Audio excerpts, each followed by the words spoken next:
네, 오늘 우리가 읽은 이 말씀 속에서 야고보 감독은 진리의 말씀으로 거듭난 성도들, 곧 저와 여러분들에게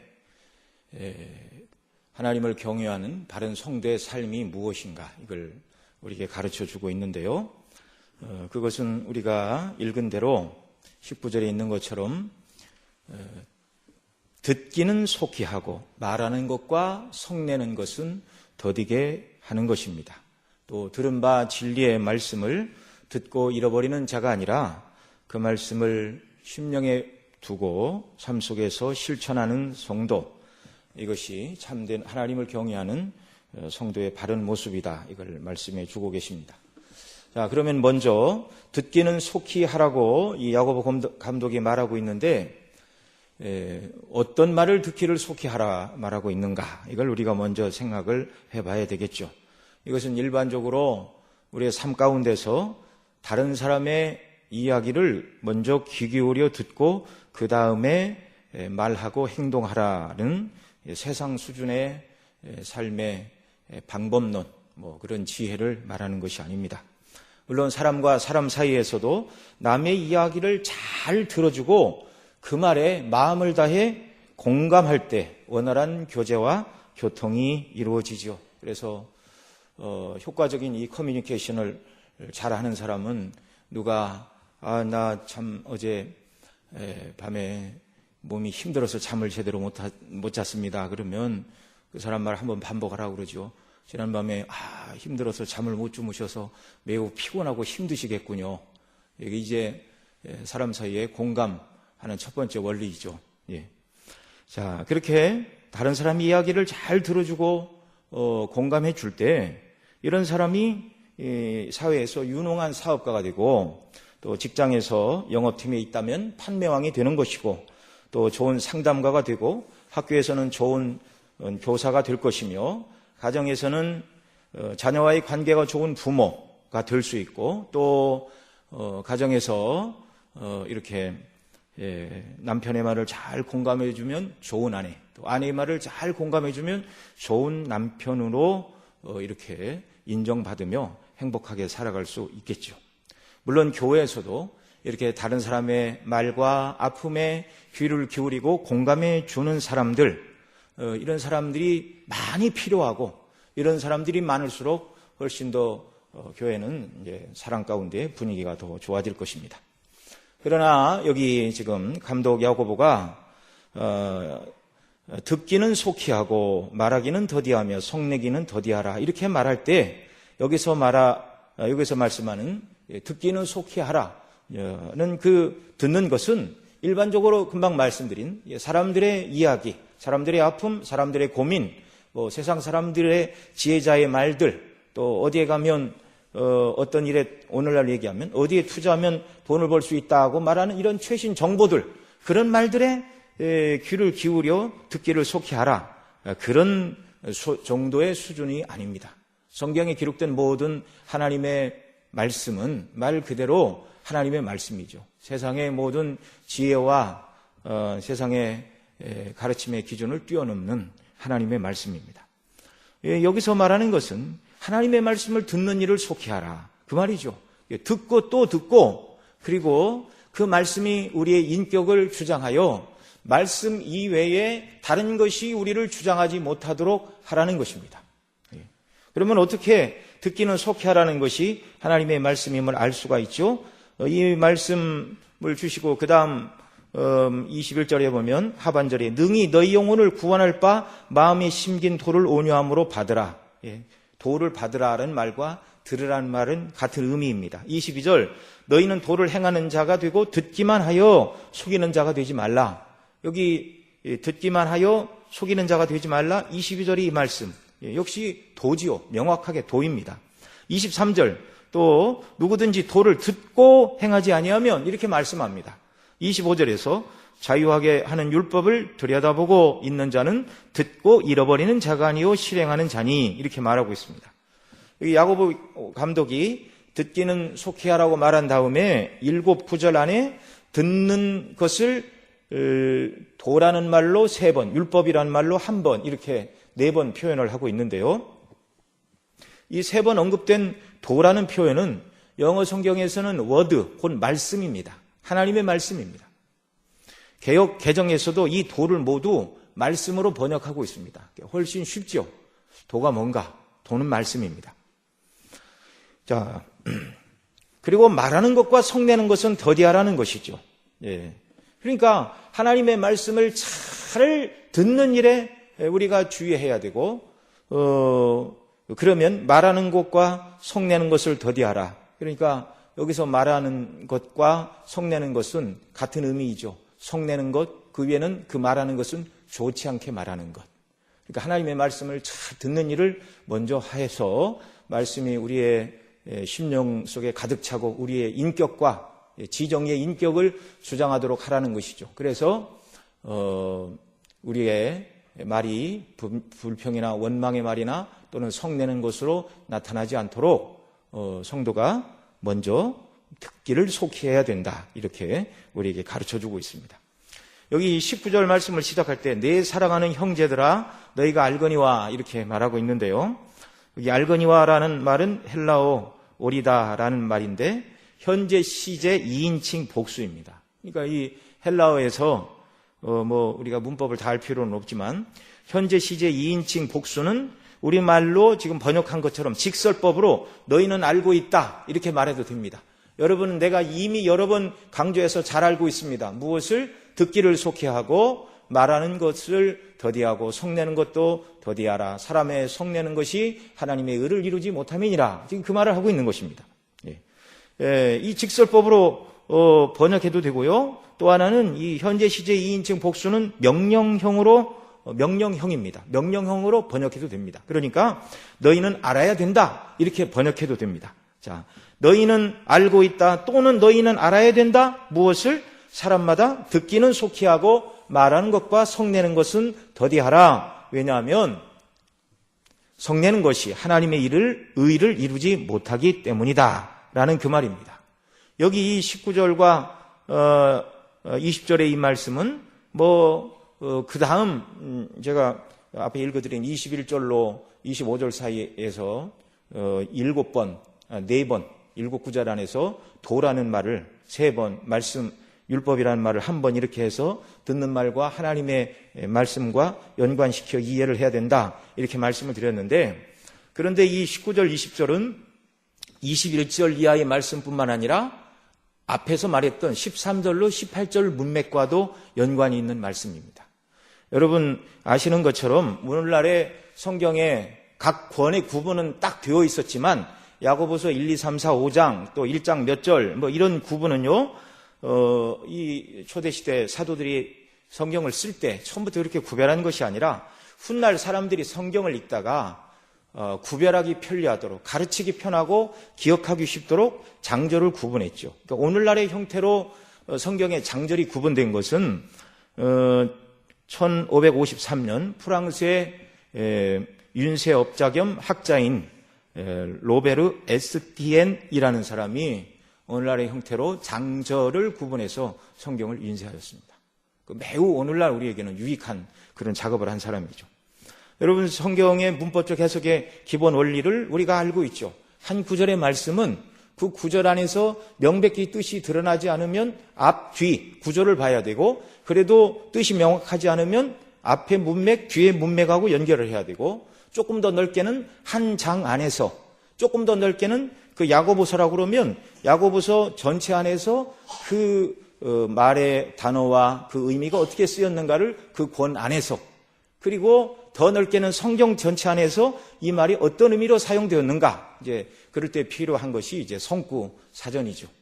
하나님의 말씀이기 때문에 창세기로부터 계시록까지 그 하나님의 말씀이 성경을 기록한 인간 저자를 뛰어넘어 성령의 감동으로 기록되었기 때문에 그렇게 성경 그런 식으로 해석을 하는 것입니다.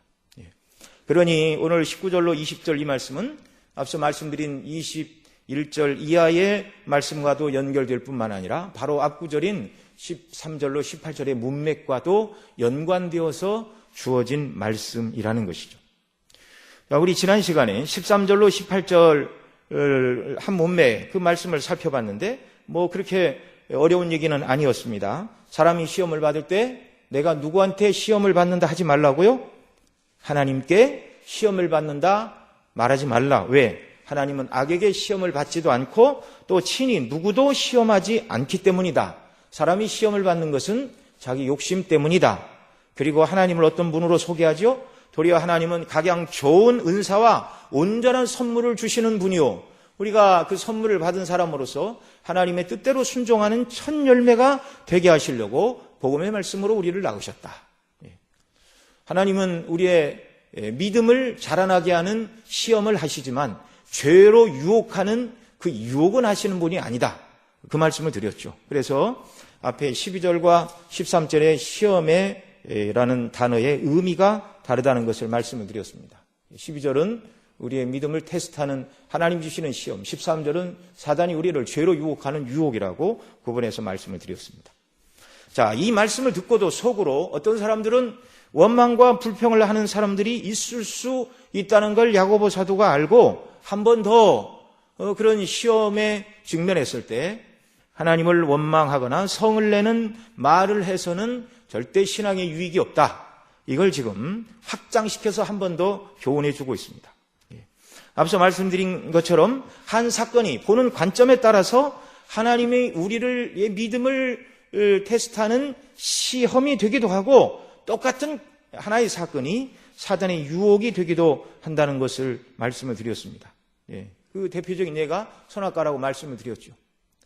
절대 하나님은 사단이 선악과를 따먹고 범죄하여 죄를 지으라고 선악과를 지으신 것이 아니라 하나님을 경외하고 사랑함으로 늘 저 선악과를 바라보고 내가 하나님의 피조물이요, 하나님은 나의 왕이시오, 내가 하나님께 순종해야 되는 존재라는 것을 알고 하나님을 경배하기 위한 도구로 주신 것이죠. 그런데 그것을 사단은 시험의 요구로 사용하였습니다. 내가 따먹으면 눈이 밝아 내가 하나님처럼 된다. 욕심이 들어왔습니다.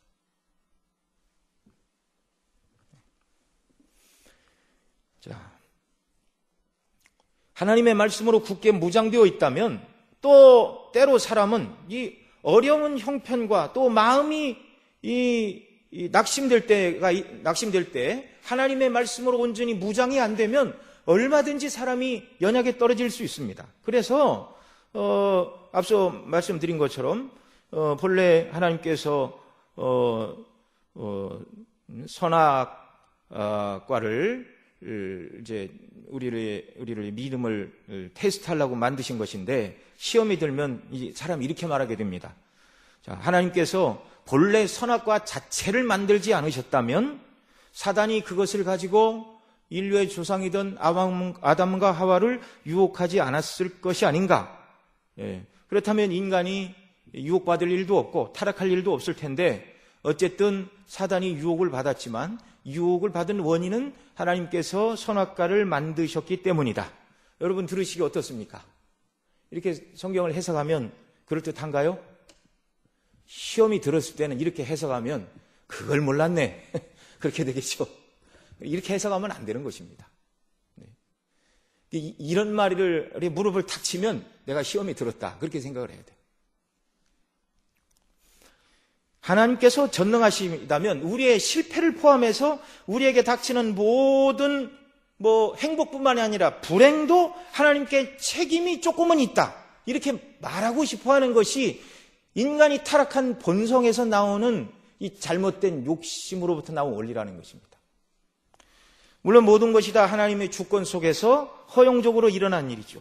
죄와 악의 원천이 하나님은 아니시지만 그런 일들이 일어나는 것을 막지 않고 허용하심으로 역사를 운용해 나가십니다. 그런 죄에 빠진 인생을 이제 하나님은 그리스도라는 놀라운 방식을 통하여 구원하시고 회복하시고 더 큰 은혜를 주시죠. 그러나 하나님께서 알지 못하는 것이 하나도 없는 것이 사실이요, 또 하나님께서 우리에게 시험하시고 그 시험이 때때로 사단의 유혹거리로 사용될 수 있다는 것을 하나님은 아시지만 그럼에도 불구하고 하나님께서 그런 시험을 우리에게 주시는 것은 우리가 시험에 들어 넘어지라고 주시는 것은 아닙니다. 그러기 위해서 하나님의 말씀을 듣기를 속히 하고 그 말씀에 우리의 전인의 인격이 사로잡혀야 한다는 말입니다. 자, 넘어가라고 그런 시험을 주신 것이 아니라 그 모든 시험에도 불구하고 하나님을 신뢰하고 하나님을 사랑하고 하나님의 말씀으로 무장하여 말씀대로 순종하여 시험을 이기는 성숙한 성도, 이것을 야고보는 생명의 면류관을 얻는 자들이 되라 이렇게 표현하고 있죠. 바로 이 목적 때문에 하나님께서 아담에게 선악과를 주시고 아브라함에게는 독자 이삭을 바치라 말씀하시고 또 모든 사람들에게는 십계명을 주셔서 하나님이 원하시는 삶의 표준이 무엇인가를 우리에게 가르쳐 주신 것입니다. 이것이 성도의 믿음을 단련하라는 하나님의 뜻임을 다시 듣고 마음에 새기는 역사가 저와 여러분 심령 속에 넘쳐나기를 바랍니다. 이것이 13절로 18절에서 야고보 감독이 증거하고 있는 하나님의 말씀이죠. 이미 앞부분에서 증거했던 그 말씀을 듣기는 속히하라. 그 말은 이 원리를 다시 마음에 새겨라.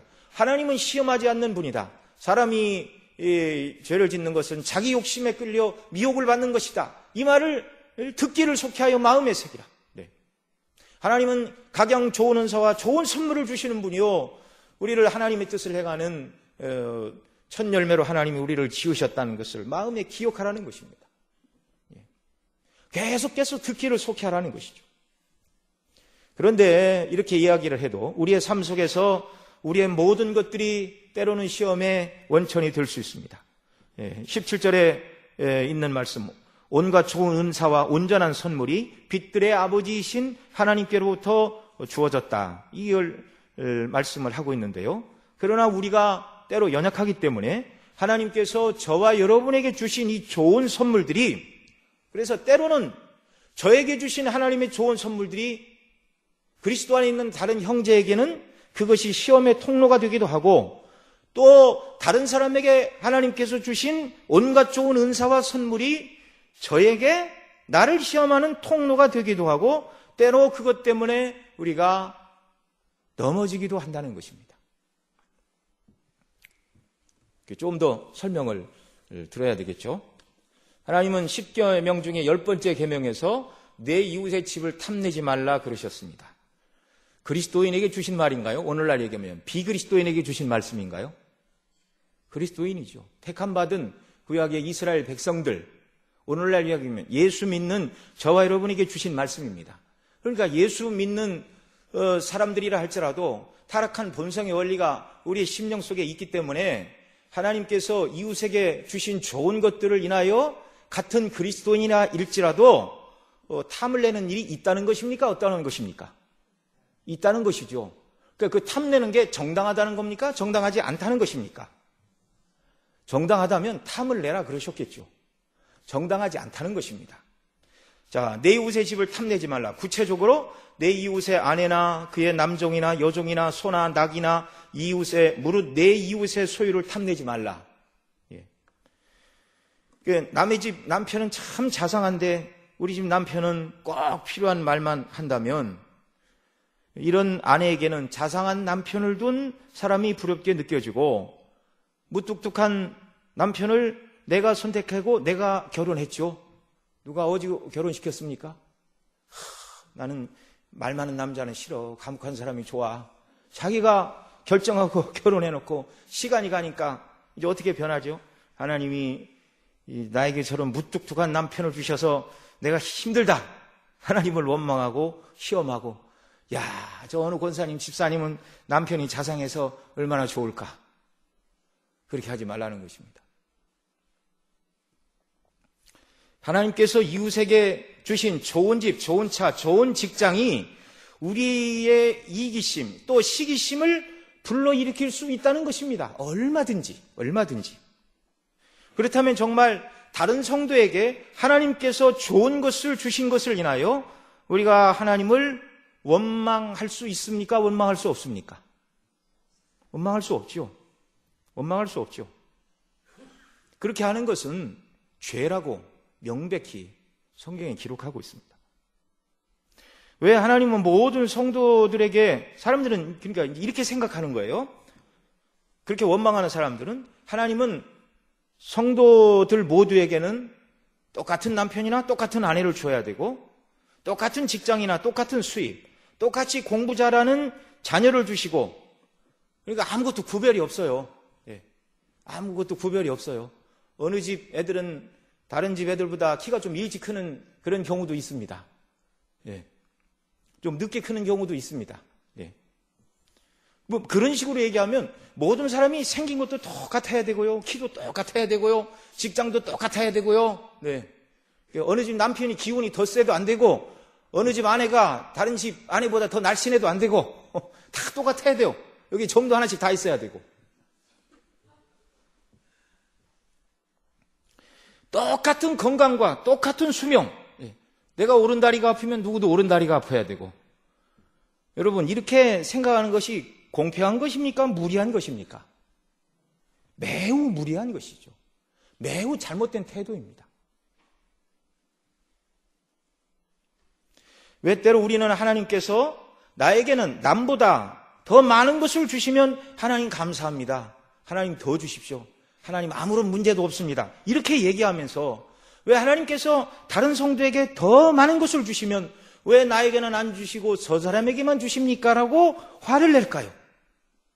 욕심 때문에 그렇습니다. 그래서 하나님은 탐내지 말라고 하십니다. 하나님의 말씀으로 심령에 무장되어 다스리라고 말씀하십니다. 왜 하나님은 모든 성도들에게 똑같은 능력과 똑같은 직업과 똑같은 의사와 똑같은 선물을 주셔야 한다고 생각할까요? 하나님께서 다른 성도에게 나에게 없는 무엇을 더 주신다 해도 하나님은 불의하신 것이 아닙니다. 창조주 하나님의 주권 속에 섭리적으로 주어진 것임을 여러분 믿어야 됩니다. 그래서 하나님은 옹기장이의 비유를 두시죠. 옹기장이가 같은 진흙으로 하나는 귀 있을 그릇을, 하나는 질그릇을 이렇게 굽는다 할지라도 질그릇이 옹기장이를 향하여 왜 똑같은 흙으로 나는 질그릇이고 저기는 꽃병을 만들었는가? 여러분, 그렇게 옹기장이를 향하여 만들어진 그릇들이 항변한다면 있을 수 있는 일입니까? 있을 수 없는 일입니까? 있을 수 없는 일이죠. 있을 수 없는 일이죠. 어떻게 세상에 꽃병만 만들어 놓으면 국은 어디다 담아 먹고 밥은 어디다 담아 먹습니까? 하나님이 각기 사람을 다르게 지으셨고 다른 성품과 다른 소원과 다른 비전을 주셔서 세상이 유지되어 이렇게 다 돌아가는 것이죠. 모두가 다 공무원이면 모두가 다 공무원이면 누가 다른 일을 합니까? 인생 개개인을 향한 하나님의 주권적인 뜻은 피조물들이 받아들이고 순응하고 감사할 일이지 항변해야 할 일은 아닌 것이죠. 여러분, 우리가 만나는 여러 가지 시험을 인하여 어떤 경우라도 하나님을 원망하거나 불평하거나 그렇게 해서는 안 되는 것입니다. 여러분, 이런 일들이 성도들뿐만 아니라 목사님들 세계에서도 마찬가지입니다. 신학교를 졸업하고 한 20년이 지난 후, 저도 한 20년 지났는데요. 동창회 가서 친구들을 만나보면 어떤 분은 시골 교회에서 어렵게 목회를 하시는 분도 있고 어떤 분은 도시에서 수천 명 목회하는 목사님들도 있습니다. 그러면 큰 목회를 하시는 모든 사람들은 다 정말 시기와 질투의 대상이 되어야 됩니까? 그럴 필요 없는 것이죠. 하나님께서 각각 그 소용에 쓰기에 합당하게 지으신 것이죠.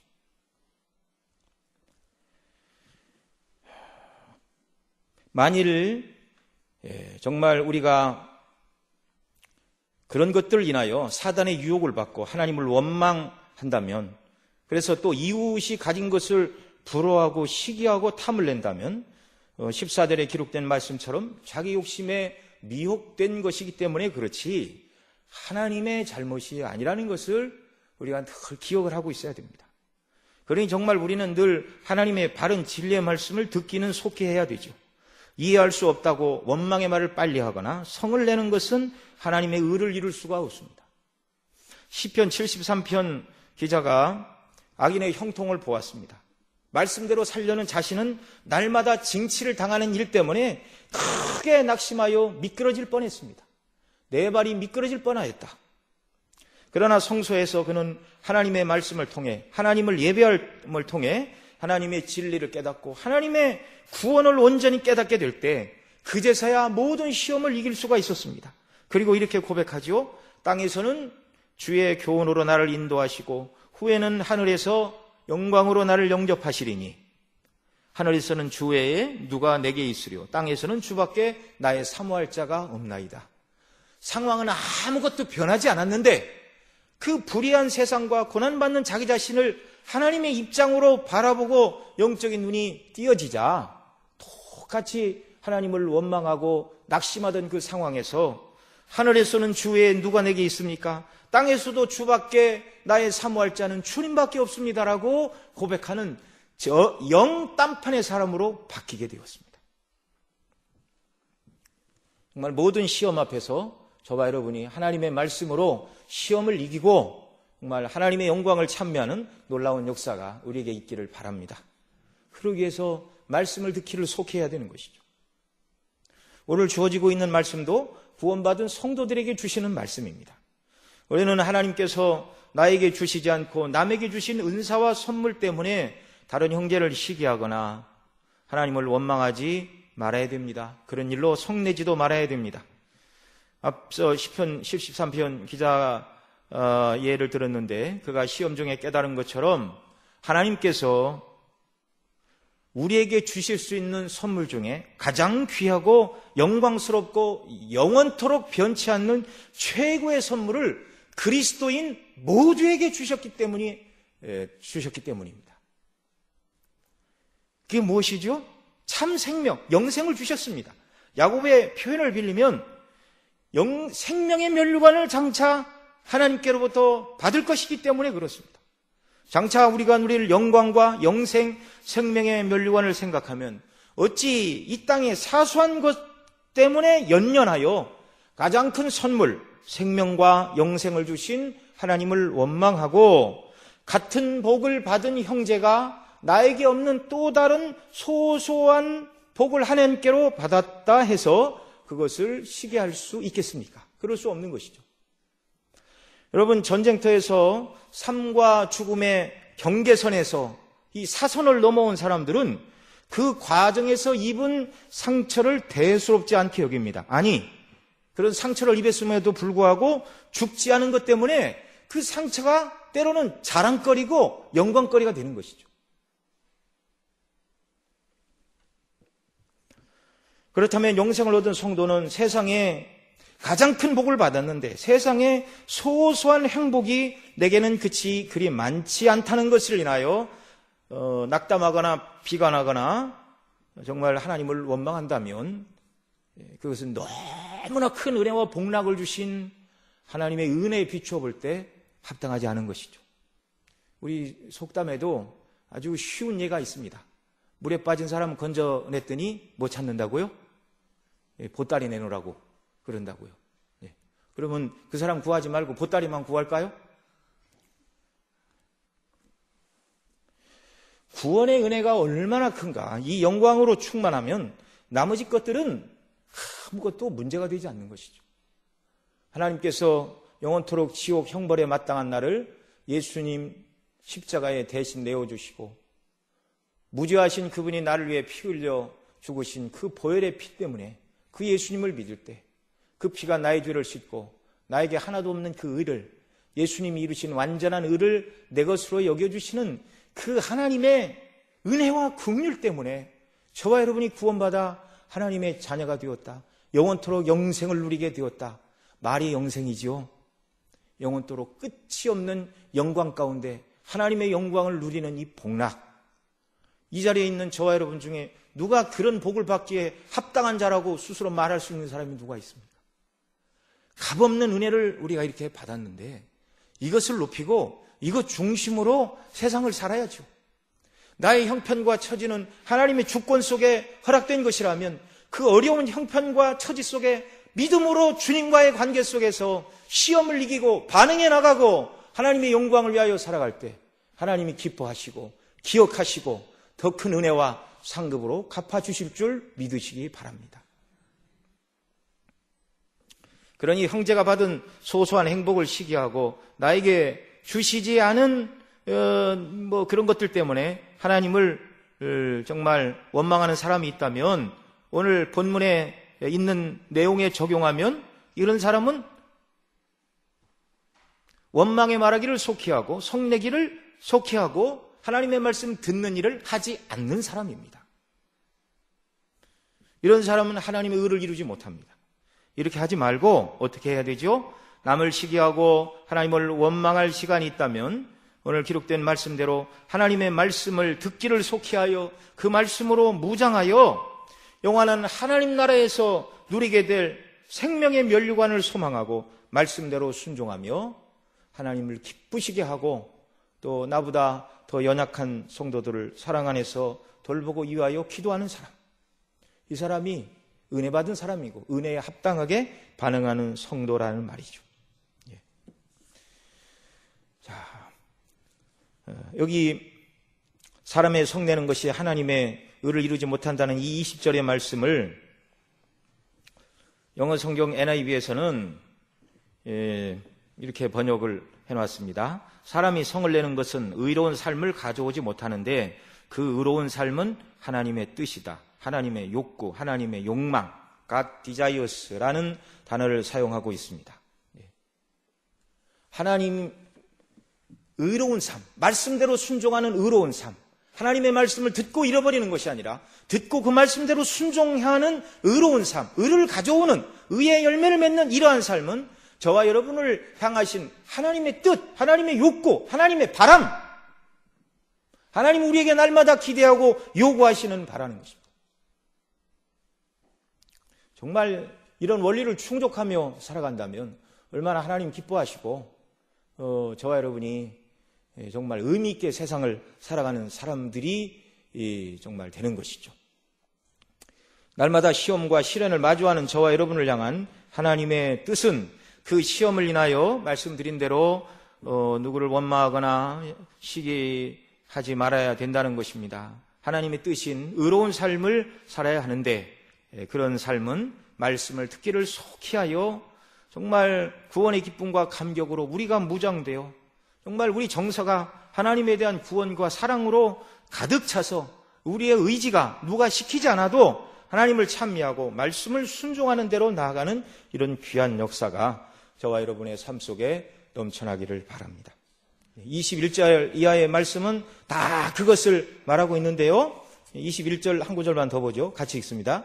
그러므로 모든 더러운 것과 넘치는 악을 내어버리고 너희 영혼을 구원할 바 마음에 심긴 도를 온유함으로 받으라. 이미 하나님의 말씀을 들었다는 것이죠. 또 들어야 한다는 것이죠. 그러기 위해서 하나님의 말씀이 우리의 심령과 인격을 주장하도록 하기 위해서 21절 앞부분에 보면 먼저 필요한 것이 있죠. 그러므로 모든 더러운 것과 넘치는 악을 내어버리고 이렇게 말씀하고 있습니다. 이 앞에 게 선행되지 아니하면 뒤에 것이 안 되는 거예요. 모든 더러운 것과 넘치는 악을 내어버리지 않으면 영혼을 구원할 바 마음에 심긴 도를 온유함으로 받을 수 없다는 것입니다. 때때로 저와 여러분이 늘 이런 상황을 맞이할 수 있습니다. 모든 더러운 것과 넘치는 악은 부패하고 타락한 본성에서 나오는 이런 악들이죠. 이런 것들이 우리 심령을 가득 차면 절대로 하나님의 말씀을 들을 수 없습니다. 영어 번역 성경 중에 하나는 이 모든 더러운 것을 귓밥이라고 표현하고 있습니다.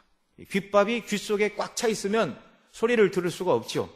솜으로 귀를 틀어막고 있으면 잘 들을 수 없는 것과 마찬가지죠. 마찬가지로 우리의 심령이 귀에 귓밥이 꽉 찬 것처럼 우리의 심령이 세상을 향한 욕심과 이 땅의 자랑거리들로 가득 차 있다면 절대로 그런 심령에 하나님의 말씀은 파고 들어가 뿌리를 내리고 꽃을 피우고 결실할 수 없다는 것입니다. 이런 심령은 절대로 가난한 심령이 아닙니다. 부한 심령입니다. 세상 것과 자기 의와 세상의 욕망으로 가득 찬 심령입니다.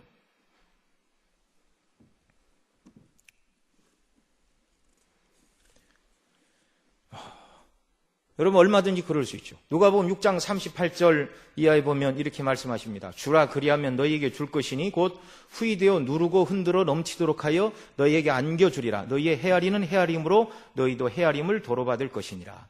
이게 누구의 말씀이죠? 하나님 말씀입니다. 그런데 만약에 경제학자가 이 말씀을 읽으면 참 어리석기 짝이 없는 말이 성경에 기록되어 있구나, 이렇게 말할 것입니다. 왜요? 주라 그리하면 너희에게 줄 것이니 후이되어 누르고 흔들어 넘치도록 하여 너희에게 안겨주리라. 너희의 헤아림으로 너희도 헤아림을 받을 것이다. 예. 내게 있는 것을 나누어주면, 구제하면 더 많은 것으로 하나님이 채워주신다, 이렇게 말하고 있죠. 그러니까 이건 믿음으로만 받을 수 있는 말입니다. 그런데 세상 사람들은 뭐라고 그러죠? 예? 부자학을 강의하는 돈을 많이 번 사람이 있다면, 오늘날은 산업이 부흥하고 IT 산업이 발전해서 뜻밖의 아이템으로 또 떼돈을 버는 사람도 있지만, 과거에 부자가 된 사람들은 대부분 안 쓴 자린고비들입니다. 수익은 있고 지출은 하지 말아라. 네. 인컴은 있는데 아웃컴은 없습니다. 네. 그러면 누구나 부자가 될 것입니다. 네. 한 달에 1,000만 원 벌어도 990만 원 쓰면 남는 게 없죠. 그럼 100만 원 벌어도 10만 원 쓰고 90만 원 저축하는 사람이 나중에는 부자가 되는 것이죠.